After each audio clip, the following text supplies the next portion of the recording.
Hey guys, welcome back to my channel Rupabain vlog ভিডিওতে তোমাদের সবাইকে ওয়েলকাম। আশা করি তোমরা সবাই সুস্থ আছো, ভালো আছো, আর আমি খুব ভালো আছি। আর দেখতেই পেলে অনলাইন থেকে দুটো পার্সেল অর্ডার দিয়েছিলাম, সেটা চলে এসেছে। আর চলো আমরা এখন বেরিয়ে গেছি। আর হ্যাঁ, আমরা কিন্তু ষষ্ঠীর দিন যাইনি, ষষ্ঠীর আগের দিন বিকালবেলায় বেরিয়ে গেছি। যেহেতু ষষ্ঠীর দিন মানে দিনের বেলায় প্রচণ্ড রোদ থাকে, ওই জন্য আমরা রাতের দিকে বাড়িতে চলে গেছিলাম।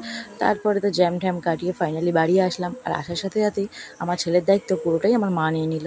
মা কোলে নিয়ে তো শুরু করে দিল আগেই আদর। আমরা এসেছি যে সেটা কিন্তু দেখলোই না। তারপরে দেখো ঘরে আসলাম, সবার সাথে একটু গল্প টল্প করছিলাম। বাবুকে দেখি এর মধ্যে মা গাটা মুছিয়ে মানে জল টল দিয়ে একটু পরিষ্কার করে নিয়ে আসলো। মানে প্রচণ্ডই ঘেমে গেছিলো, যা গরম পড়ছে। গাড়িতে এসেছি তবুও মানে সবাই ঘেমে গেছে। আমিও তারপর ড্রেস ট্রেস চেঞ্জ করে টুকটু ঘরে এসে বসলাম। আর এর মধ্যে দেখি আমার দিদিমা এসেছিলো। যেহেতু আমরা আসলে দিদিমা শুনতে পেলেন না, আগে ছুটে আসে, এটাই হয়তো দিদিমাদের ভালোবাসা।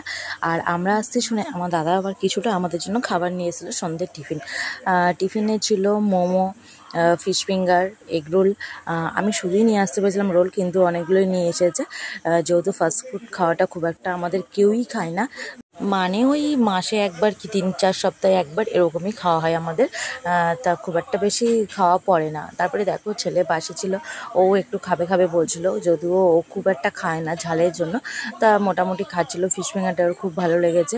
দেখতেই তো পেলে দিদিমা আমাদের বাড়িতে এসেছিল, তাই জন্য দিদিমা এসে বারবার বলছিল আমাদের বাড়ি চল, তাই চলে আসলাম একটু মামা বাড়ির দিকে ঘুরতে। আর এসেই দেখো আমার ছেলে কিন্তু ওর মিমিকে পেয়ে গেছে, আর ও কিন্তু ওর মিমিকে খুব ভালোবাসে। তো যাই হোক বন্ধুরা, আজকের মতো ব্লগটা এখানেই শেষ করছি। যদি তোমাদের ভালো লেগে থাকে তাহলে কিন্তু অবশ্যই লাইক কমেন্ট শেয়ার করে দিও। আর হ্যাঁ, খুব শীঘ্রই তোমাদের সাথে পার্ট 2টাও আমি শেয়ার করবো। ভালো